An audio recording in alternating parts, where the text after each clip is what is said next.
So check it out. One time, a long time ago, my family was driving through Florida, and we're going through like rows and rows and rows of these orange orchards. And the more you drive through those acres and seeing those oranges, you start to like you taste that, man, kind of in the back of your mouth. You can just start to taste that citrusy, sweet orange, and you're thinking about, oh man, I want some big, tasty orange juice right now.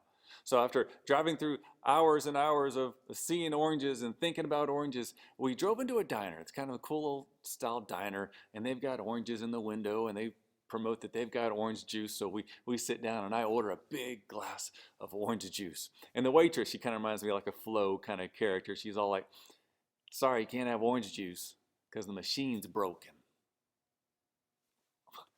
What do you mean the machine's broken? Like, there's oranges here. Can you just like give me an orange and I'll squeeze it into a cup?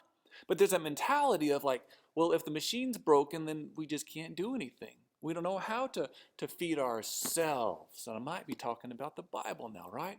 So some people are worried and thinking a lot of churches aren't not going to open their doors to be in like in-person gatherings. You're going, well, who's going to feed me? If the machine's broken, like the church service, and church is way more than just the service on Sunday, and the Bible is not limited at all to pastors that will open the word and preach it, but you got to learn how to feed yourself.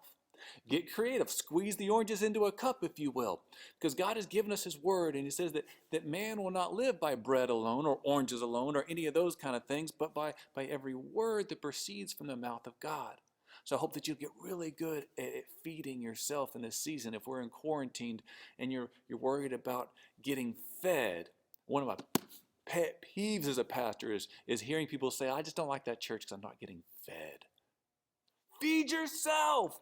So like look at the words of Jesus, and we're thinking about food. I just want to kind of kickstart maybe a discussion for you, maybe kickstart a hunger for God's word, because Jesus says this in Matthew 5. So you're the salt of the earth.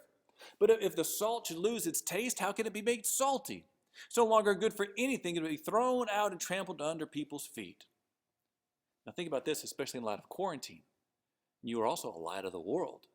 A city situated on a hill, it cannot be hidden. No one lights a lamp and puts it under a basket, but rather on a lampstand, and to give light to the whole house. In the same way, let your light shine before others, so that they may see your good works and give glory to the Father in heaven. It's the word of the Lord. So I hope that right now, God gives you such like a hunger in your heart. He pierces your heart with the desire for his word. And the more that you feast on that word, you become salt to the earth. The more you feast on his word, you become like light to the world. And they will not give glory to you because you know so much Bible, but they'll give glory to our Father in heaven because he loves us.